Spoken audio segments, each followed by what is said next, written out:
I didn't scream, I didn't throw a vase or call him a name. That's for the women you see on TV. I just stood there looking at Andre and Ava in my bed, feeling nothing but a deep, cold disgust. I didn't even feel surprised. I just grabbed my bag, took my keys and walked out without a word. They think they've won. They think they broke me. They have no idea that they just signed their own death warrants. My revenge isn't a possibility, it's inevitable. The elevator doors closed behind me with a soft chime. 17 floors down.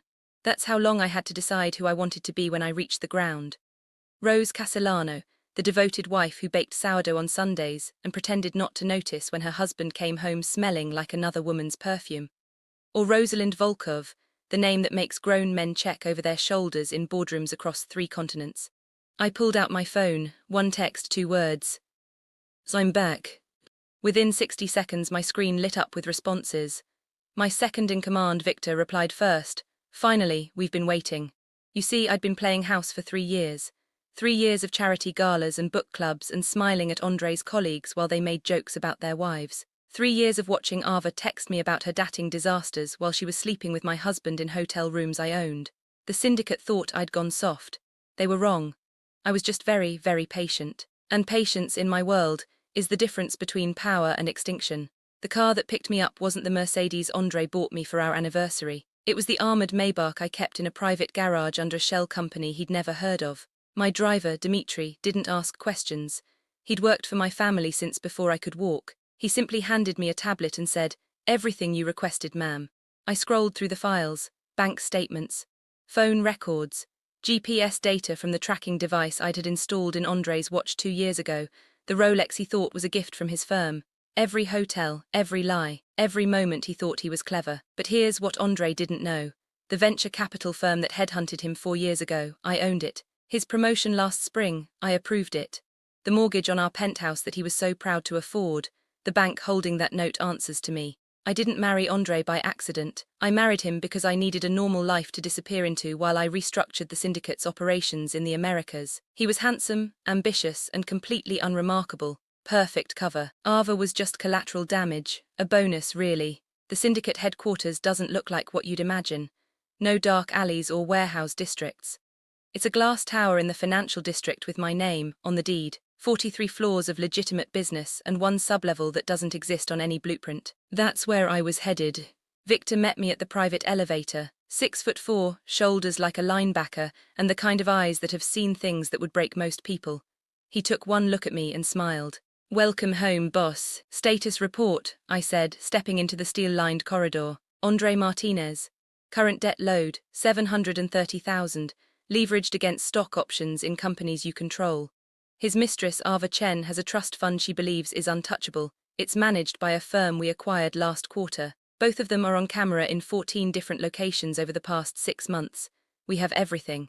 I nodded, good, initiate phase 1. By the time I reached my office, Andre's credit cards were being declined across the city. His firm's CFO, one of mine, was already drafting the memo about irregularities in his expense reports. The investigation would be quiet, internal, and absolutely devastating. Ava's trust fund, frozen pending a routine audit that would take months to resolve. Her freelance consulting contracts. Every single client would receive an anonymous tip about fabricated credentials. Not enough to be illegal, just enough to make her unemployable. I sat behind my desk, the same desk my grandfather used when he built this empire from nothing, and I felt something I hadn't felt in 3 years. Alive. My phone buzzed, a text from Andre. "Rose, where are you? We need to talk." I smiled, we'd talk, just not the conversation he was expecting. Here's the thing about betrayal, amateurs do it on impulse. They get sloppy, they make mistakes, but I don't operate on impulse. Every move I make is calculated 3 steps ahead. That work emergency that called me out of town this week, I manufactured it. The conference I was supposed to attend, I never left the city. I watched them from security cameras in my own home, waiting for the exact right moment. Because today wasn't just any Tuesday. Today was the day Andre's stock options vested. The day he thought he'd become independently wealthy. The day he probably planned to ask me for a divorce. The stock options he'd been counting on, worthless as of 9 this morning when the shell company holding them declared bankruptcy. Perfectly legal, perfectly timed, perfectly devastating. And I was there to see his face when he realized his mistress wasn't her escape plan. She was just another woman he couldn't afford. It took them 4 days to figure out something was wrong. 4 days of declined cards, frozen accounts, and doors closing in their faces before they showed up at the syndicate tower demanding to see me. Security called up. "Ma'am, there's an Andre Martinez and an Ava Chen in the lobby. They're quite insistent." "Send them up," I said, "and Victor, make sure everyone on 43 knows to use my full name today." I wanted them to hear it, Rosalind Volkov. I wanted them to hear people fear it. They walked into my office like they were entering a stranger's home, because in a way they were. Andre had never seen this side of me. The side that wore Valentino suits like armor and made decisions that moved markets. "Rose," Andre's voice cracked. "What is this? What's happening?"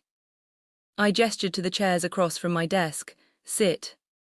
Ava's eyes darted around the room, taking in the security, the surveillance feeds on the wall, the files stacked with their names on them. She was smart enough to be afraid. Andre wasn't. "I don't know what game you're playing," he said, "but this has gone far enough. Our accounts." "Your accounts," I interrupted, "are experiencing difficulties because you've been living beyond your means for quite some time. Embezzlement is a serious charge, Andre." "I haven't embezzled anything." I opened a folder, slid it across the desk. "These documents suggest otherwise: falsified expense reports, insider trading, misappropriation of company funds. The SEC will be very interested." His face went white. "You planted this." "Prove it." Ava finally found her voice. "Rose, please, we can explain." "You can explain how you've been sleeping with my husband for 18 months. I know, I have the hotel receipts. I own the hotels, Ava." The room went silent, except for the hum of the air conditioning. Andre stood up. "Who are you?" I leaned back in my chair. "I'm Rosalind Volkov. I run the largest private equity syndicate on the Eastern Seaboard. I control assets worth $11 billion. Your job, your home, your car, your watch, all of it exists because I allowed it to. And now." I smiled. "I don't." Victor stepped forward, tablet in hand. "Mr. Martinez, Ms. Chen, you're both facing criminal investigations. However, Ms. Volkov is prepared to make these problems disappear, for a price." "What price?" Ava whispered. I stood, buttoning my jacket. "You leave the country, tonight. You never contact me again. You never speak my name again. You disappear so completely that even you forget who you used to be. In exchange, you get to keep your freedom." Andre's hands shook. "And if we refuse?" "Then I'll ensure you spend the next decade in federal prison. And prison, Andre, is much less forgiving than I am." They took the deal, of course they did.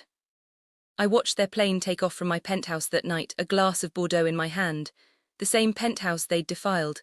I'd have it gutted tomorrow. New furniture, new memories. My phone buzzed. "Victor, it's done, they're gone." I typed back, "Good, now let's get back to work."